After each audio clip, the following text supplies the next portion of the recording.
దేవుని నామములో ప్రతి ఒక్కరికి కూడా ప్రైజ్ లార్డ్, షలోం, మరణత. ప్రభు మీ అందరినీ కూడా దీవించుగాక. బాగున్నారండి? మనమందరము కూడా ఇటు రీతిగా కలిసే ఒక గొప్ప భాగ్యాన్ని ప్రభు మనందరికి కూడా ఇస్తున్న రీతిని బట్టి దేవుని స్తుతిస్తున్నారు.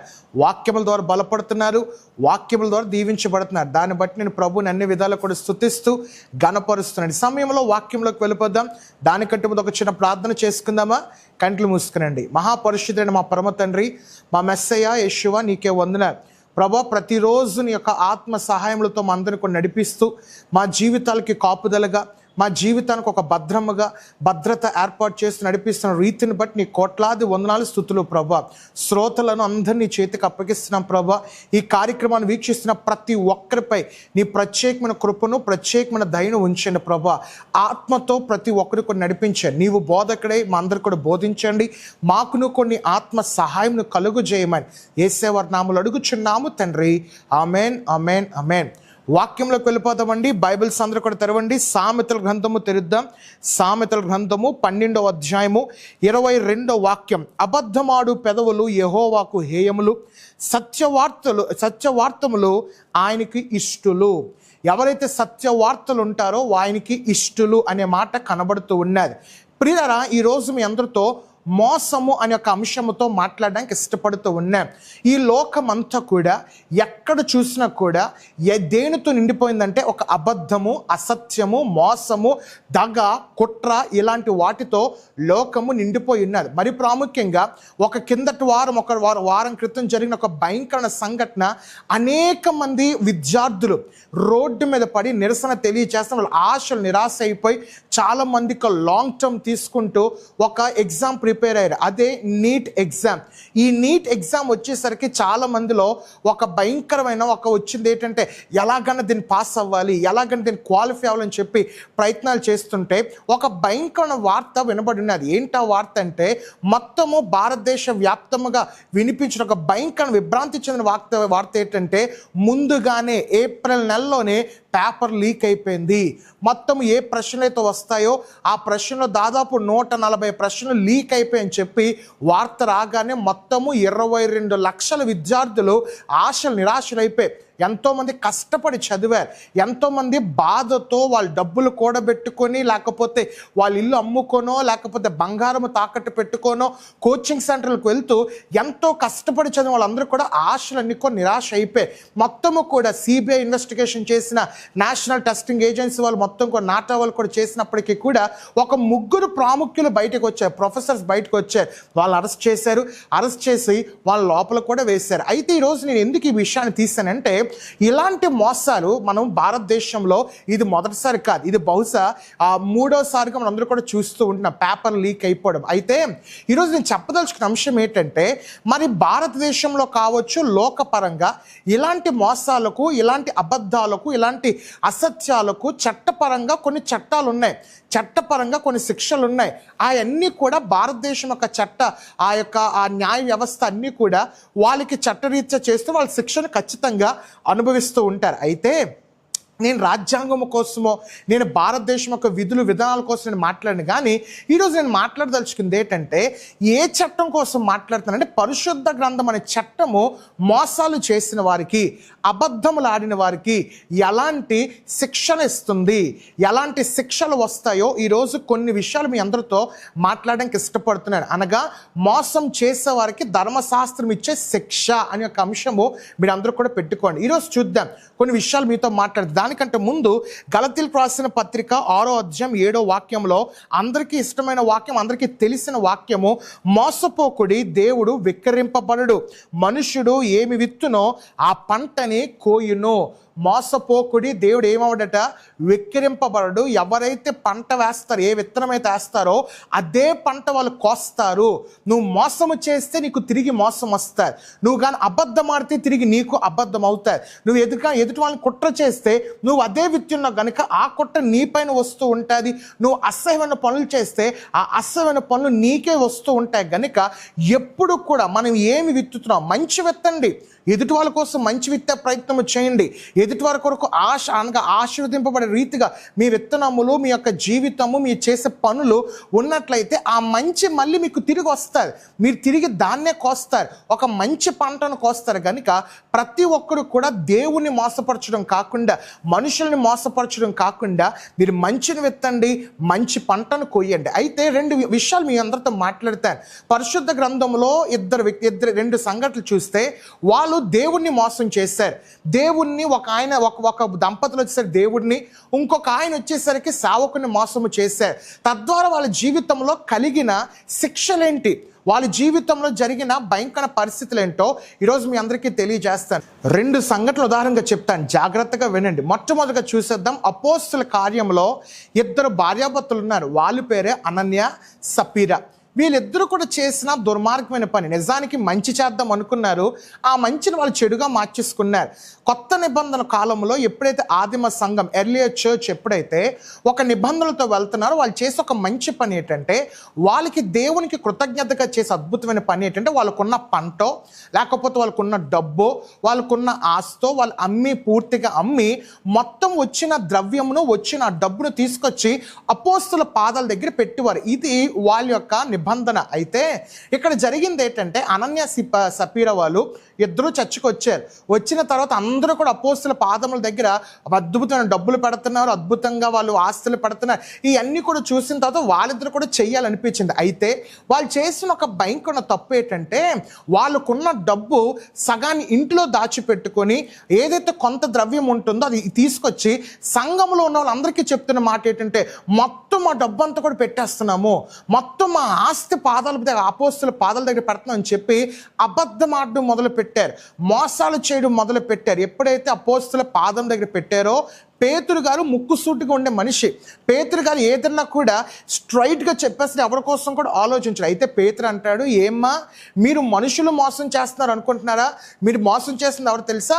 మీరు పరిశుద్ధాత్మ దేవుణ్ణే మోసము చేస్తున్నారు, మీరు సాక్షాత్తు దేవుణ్ణే మోసము చేస్తున్నారు చెప్పి అనగానే, పేతురు గారు అలాగ మాట్లాడుతుండగానే, పేతురు గారు అలా చెప్పుతుండగానే అనన్య అలాగే సపీరా అక్కడికక్కడే మరణించారు. ఒకసారి చూసేద్దామా?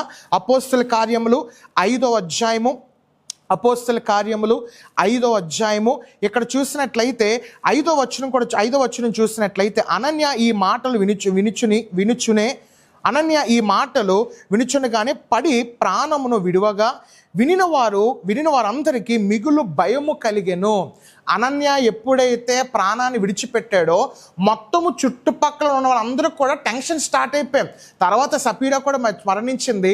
గమనించిన ఇక్కడ నేను చెప్పదలుచుకున్న విషయం ఏంటంటే, వాళ్ళు అనుకున్నారు మేము అపోస్తులు మోసం చేస్తున్నాం, లేకపోతే సేవకులను మోసం చేస్తున్నాం, ఏం పర్లేదులే, ఏం జరగదులే, అన్నీ కూడా కామ్గా అయిపోతాయని చెప్పి అనుకున్నారు. కానీ వాళ్ళు మోసము చేసింది ఎవరిని? సాక్షాత్తు దేవాది దేవుని, పరిశుద్ధాత్మ దేవుణ్ణి. తద్వారా వీరు చేసిన మోసం ద్వారా వాళ్ళకు వచ్చే పరిణామం ఏంటి తెలుసా? మరణాన్ని చూశారు, చనిపోయారు, దిక్కులేని చావు చచ్చారు. ఎవరు కూడా వాళ్ళ యొక్క శవాన్ని ముట్టుకోవడం కూడా వాళ్ళు ఇష్టపడలేదు. ఎందుకంటే మోసం చేశారు, దేవుణ్ణే మోసం చేశారు, దేవుణ్ణి ధిక్కరించారు, దేవుణ్ణి వెక్కిరింపేటట్టు చేశారు. కనుక ఎవరు కూడా వాళ్ళని ముట్టుకోలే. గమనించండి, వీళ్ళు మొట్టమొదటిగా ఈ మోసము ద్వారా ఏదైతే న్యాయ వ్యవస్థలు భారతదేశంలో ప్రపంచవ్యాప్తంగా పనిచేస్తున్నాయో, మోసాలు చేసే వారికి జైల్లో పెట్టడం శిక్ష ఏదో ఉంటుందేమో, కానీ ఇప్పుడు బైబిల్ ప్రకారంగా మొట్టమొదటిగా దేవుణ్ణి ఎవరైతే మోసము చేస్తారో, దేవుణ్ణి ఎవరైతే వెక్కిరింప చేస్తారో వాళ్ళకి వచ్చే మొట్టమొదటి శిక్ష తెలుసా? మరణ శిక్ష. ఈ మరణించిన తర్వాత నీ ఆత్మ వెలుపలకు వెళ్ళిపోతూ ఉంటుంది, అనగా నరకానికి వెళ్ళిపోతుంటుంది. కనుక ఎప్పుడు కూడా దయచేసి అబద్ధములు కానీ మోసము కానీ ఆడవద్దు. మా ప్రాంతంలో ఆవిడ చీటీ మొదలు పెడితే దాదాపు వాళ్ళందరికీ కూడా ఒక ఆశ చూపించి కొన్ని కోట్ల రూపాయలు ఆమె సొమ్ము తీసుకున్నారు. రాత్రికే పరారైపోయి ఉన్నారు. ఉన్నారు. ఎప్పుడైతే ఆ విషయము తెలిసిన కాలనీ వాళ్ళందరూ కూడా వాళ్ళ కుటుంబ సభ్యులపైన అందరిపైన ప్రెషర్ పెట్టడం మొదలు పెట్టారు. ఎలాగన్నా మా డబ్బులు మాకు తిరిగి ఇవ్వండి, లక్షల రూపాయలు మేము పెట్టేశాము, మా పిల్లలకి సంపాదించిన మొత్తం కూడా పెట్టాం, వస్తుందని చెప్పి ఆశతో పెట్టామని చెప్పి అనగానే ఆ స్త్రీ ఎవరైతే ఆమె ఉన్నదో ఆమె తట్టుకోలేక సూసైడ్ చేసుకుని చనిపోయిన పరిస్థితి. మోసం చేసింది, చివరికి ఏమైపోయింది? మరణము. గమనించండి, అపవాదిగాడు ఎప్పుడు కూడా మనుషుల చేత అబద్ధాన్ని ప్రేరేపిస్తాడు, అసత్యాన్ని ప్రేరేపిస్తాడు. ఎప్పుడు కూడా నువ్వు అబద్ధం ఆడేసి నువ్వు అసత్యంలోకి వెళ్ళిపోయి దేవుడు ఏంటి నా పక్షాన కార్యము చేయట్లేదు అని చెప్పి దేవునిపై నింద వేయకూడదు. నువ్వు చేస్తున్న తప్పిదమ్ములే నిన్ను మరణంలోకి పట్టుకుని వెళ్తారు. అనన్య సపీరా ఏంటి మేము కొంచెము మా ఇంట్లో పెట్టుకున్న మా ఇంటి ఆర్థిక పరిస్థితులు బట్టి మా ఇంట్లో పెట్టుకుని కొంత మేము సేవకి పెడుతున్నామని చెప్పి ఉంటే పేతురు దీవించేవాడు, మరి ప్రాముఖ్యంగా దేవాదేవుడు దీవించేవారు. కానీ వాళ్ళు చేసిన తప్పు ఏంటంటే ఇంటిలో సొమ్మును పెట్టుకొని అందరితో చెప్తున్న మాట ఏంటంటే ఇదిగో మా ఆ యావత్తు మేము పెట్టేస్తున్నాము, మా యావత్ ఆస్తి దేవునికి సమర్పించుకుని చెప్పి అబద్ధం ఆడారు, మోసము చేశారు. తద్వారా వాళ్ళు మరణాన్ని పొందుకున్నారు. ఈ సంఘటన ద్వారా మనం తెలుసుకోవాల్సిన విషయం ఏంటంటే మోసము చేసిన మొట్టమొదటిగా దైవ గ్రంథం ఇస్తున్న శిక్ష ఏంటంటే మరణము అనేది వస్తూ ఉంటారు. ఇంకొక సంఘటన మీ అందరికీ తీసుకుని వెళ్తారు. ఈ సంఘటన అందరికీ తెలిసిన సంఘటనే.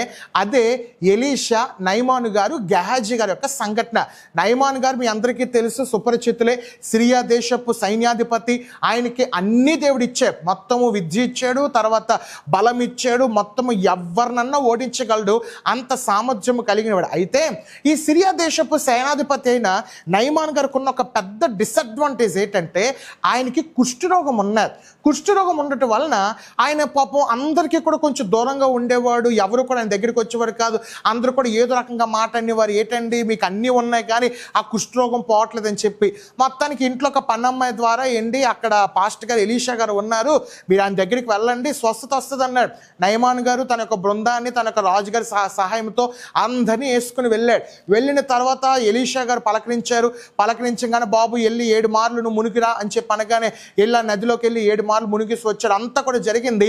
కృతజ్ఞతగా నయమాను గారు ఎలీషా గారికి కొంత డబ్బునో, బంగారాన్నో, వెండినో, షీనారు వస్త్రములనో, ఆ దినముల్లో ఏది గొప్ప ఉంటాయో వస్తువులు అన్ని కూడా ఇద్దాం అనుకున్నారు. కానీ ఎలీషా పాస్టర్ గారు దేవునిపై ఆధారపడినవాడు కదా, నాకు అవేం వద్దండి, మీరు స్వస్థత పొందారు మాకు చాలు. అయితే ఎలీషా గారు పక్కన ఒక ఆయన ఉన్నాడు, ఆయన పేరు గెహాజీ.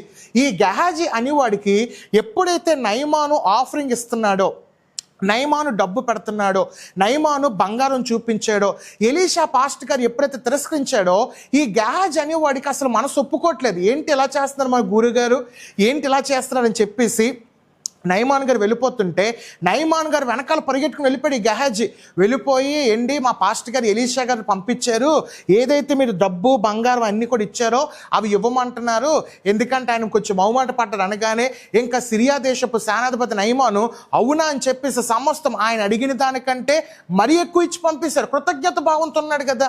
ఎప్పుడైతే ఇచ్చి పంపాడో గెహాజీ అలా కామి ఇంట్లో పెట్టేసుకుని మళ్ళీ పాస్టర్ గారిని ఎలీషా దగ్గరికి వచ్చి పాస్టర్ గారు చర్చికి వచ్చేసిన వెంటనే పాస్టర్ గారు గ్రహించేశారు, పరిశుద్ధాత్మ పూండుగానే గనుక ఎలీషా గారు చూసిన వెంటనే ఏమయ్యా గెహాజీ, ఎంత పెద్ద తప్పు చేస్తావా, ఎందుకు నీకు ఈ డబ్బు అవసరమా, నువ్వు దేవుణ్ణి ఎందుకు మోసం చేస్తున్నావు అని చెప్పి అనగానే ఆయనకి జరిగిన భయంకర పరిణామం ఏంటో తెలుసా?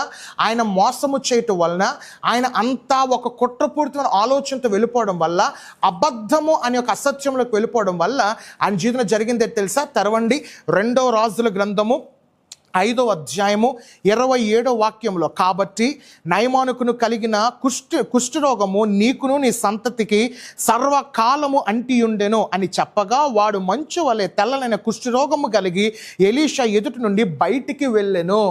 పాస్టర్ గారు చెప్పేశారు, బాబు నువ్వు ఎంత పెద్ద కుట్ర పన్నావు, ఎంత పెద్ద అసహ్యమైన పని నువ్వు చేసావు గనుక నయమానికి ఏ కుష్ఠరోగం అయితే వదిలేసిందో, నయమానికి ఏ కుష్ఠరోగం అయితే వ్యాధి పోయిందో అదే వ్యాధి నీకు నీ కుటుంబానికి వస్తుంది. నీకు మాత్రమే కాదు, నీ సంతతి వరకు 10% అనగా క్షమించండి 10 తరాల వరకు ఈ కుష్ఠరోగం అనేది సోక్కుంటూ వెళ్ళిపోయింది, మొత్తము వెళ్ళిపోతూ ఉన్నది. భయంకరమైన శిక్షను చూశాడు. దేనికండి?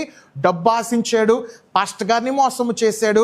తద్వారా 10 తరముల వరకు కుష్టి రోగము అనే ఒక భయంకరమైన విపత్తును వాళ్ళు చూశారు. దాని యొక్క పరిణామం అబద్ధము, మోసము చేయడం వల్ల పరిణామం. ధర్మశాస్త్రం చెప్తుంది, పరిశుద్ధ గ్రంథం చెప్తుంది, ఎవరైతే మోసాలు చేస్తారో ఖచ్చితంగా వాళ్ళే మరణంలోకి వెళ్ళిపోతూ ఉంటారు. ఎవరైతే రెండోదిగా అబద్ధములు ఆడుతారో, ఎదుటి వాళ్ళని నాశనం చేద్దాం అనుకుంటున్నారో, లేకపోతే ఎదుటి వారి యొక్క సొమ్మును ఆశించడానికి చెప్పి ప్రయత్నము చేస్తున్నారో, వాళ్ళందరికీ కూడా తరములు అనుభవించే రీతిగా శిక్ష కలుగుతుంది. జాగ్రత్త పడండి. మీరు ఆత్మీయంగా మరణించినా, శారీరకంగా మరణించినా ఒక దినము రాబోతుంది, మనం అందరూ కూడా ఉగ్రత పాలు అవుతాము గనుక, నరకము అనే దానిలోకి వెళ్ళిపోతాం గనుక జాగ్రత్త పడండి. ఎటువంటి తప్పిదంలోకి వెళ్ళొద్దు. ఎప్పుడు కూడా నిజాన్ని నిర్భయముగా చెప్పండి.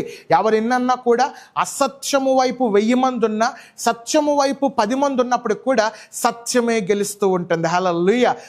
మన యొక్క భారతదేశంలో ఒక మాట ఎక్కువ కూడా ఉపయోగిస్తారు. ఏ పోలీస్ స్టేషన్కి వెళ్ళినా, ఎక్కడ న్యాయ వ్యవస్థకి వెళ్ళినా సత్యమే జయితే అనే ఒక మాట. సత్యం ఎప్పుడు కూడా గెలుస్తూనే ఉంటాయి, సత్యం ఎప్పుడు కూడా నడిపిస్తుంటుంది కనుక ఎప్పుడు కూడా అసత్యంలోకి వెళ్ళొద్దు, మోసాల వైపు వెళ్ళొద్దు, సత్యంలో నడవండి. ప్రభు కార్యం అందరూ కూడా చూస్తూ ఉంటారు. సమయంలో అందరూ కూడా కంట్లు మూసుకుందామా? చిన్న ప్రార్థన చేసుకుందాం. ప్రార్థన. మహాపరిశుద్ధుడైన మా పరమ తండ్రి, మా యేసయ్య, నీకే వందనాలు. చెప్పబడిన వాక్యముకి నీ కోట్లాది వందనాలు. మోసము చేసేవారికి నీ ధర్మశాస్త్రములు, నీ పరిశుద్ధ గ్రంథములో లిఖితమైన చట్టపూరితమైన శిక్షలు మాకు బోధించావు ప్రభువా. మొట్టమొదటిగా అనన్య సపీర చేసిన తప్పిదములు, మోసం వల్ల వాళ్ళు తండ్రి భయంకరమైన ఉగ్రత, మరణము చూశారు ప్రభువా. గెహాజీ యొక్క ఆశతో, గెహాజీ యొక్క దురాశతో ఏదైతే వెళ్ళిపోయి ఉన్నాడో 10 తరముల వరకు నయమానికి పోయిన కుష్ఠరోగమే తనకు వచ్చి ఉన్నది ప్రభువా. తండ్రి, ఈరోజు ఈ మోసాలతో కూడిన చట్టాలు ఏదైతే మాకు బోధించావో, మేము ఎటువంటి అబద్ధములు కానీ మోసాలు కానీ చేయకుండా సత్యములో, మంచి మార్గంలో, నిజముతో మేము అందరూ కూడా నడువులాగిన కృప దయచేయండి ప్రభువా. శ్రోతలందరినీ దీవించాను, వాళ్ళపై ప్రత్యేకమైన కాపుదలు ఉంచాను, దివ్య కాపుదల వాళ్ళపై ఉంచాను. వాళ్ళు చేసిన పని అన్నింటిలో కూడా తోడే ఉండి నడిపించి, ఈ వాక్యం అపవాది గారు దొంగలించిపోకుండా ప్రతి ఒక్క హృదయంలో ఈ వాక్యం నాటబడిపోలాగిన కృప దయచేయమని యేసయ్య నామములో అడుగుచున్నాము తండ్రి. ఆమేన్, ఆమేన్, ఆమేన్. గాడ్ బ్లెస్ యూ అండి. ప్రభు మీ అందరూ కూడా దీవించును గాక. ఈ కార్యక్రమాన్ని అనేక మందికి ఫార్వర్డ్ చేయండి. ఈ కార్యక్రమాలు ప్రతిరోజు కూడా దేవుని యొక్క వర్తమానాలు, దైవ దీవెన యొక్క వాట్సాప్లో విందాం అనుకుంటే, అనగా సోమవారం నుంచి శనివారం వరకు టెలికాస్ట్ అవుతూ ఉంటుంది. మీరు తెల్లవారుజామున లేచిన వెంటనే దైవ జ్ఞానము, దైవ ఆ మాటలు విందాం అనుకుంటే స్క్రీన్ మీద కనిపిస్తున్న నెంబర్స్ ఏవైతున్నాయి, నెంబర్స్కి మీ అమూల్యమైన పేరు అలాగే మీ యొక్క ఊరు పంపినట్లయితే ప్రతి దినము కూడా దేవుని వర్తమానాలు పంపడం జరుగుతాయి. అలాగనే స్క్రీన్ మీద కనిపిస్తున్న అకౌంట్ డీటెయిల్స్ ఏవైతున్నాయో ఆ అకౌంట్ డీటెయిల్స్కి మీ అమూల్యమైన సహకారాన్ని మాకు అందించండి. మీరు అందించే ₹1 మా కుటుంబాలు కావచ్చు, లేకపోతే మా యొక్క ఆ పరిచయం కావచ్చు, ఎంతగానో ఉపయోగపడుతున్నాయి కనుక దయచేసి ప్రతి ఒక్కరు కూడా మీరు ఇచ్చే అమూల్యమైన కానుకలను దేవునికి తెలియజేయవలసిందిగా ప్రేమపూర్వకంగా కోరుచు ఉన్నాను. గాడ్ బ్లెస్ యూ అండి. ప్రభు మీ అందరూ కూడా దీవించను గాక. వాక్య పరిచయంలో మీ సహోదరుడు pastor Sam. AP theological university. మీరు బైబిల్ కాలేజీలో చేరాలనుకుంటున్నారా? అయితే ఏపీ థియలాజికల్ యూనివర్సిటీ మీకు ఆహ్వానం పలుకుతుంది. మా వద్ద BTH, BD, MTH, MDiv, PhD మొదలగు కోర్సులు అందుబాటులో ఉన్నాయి.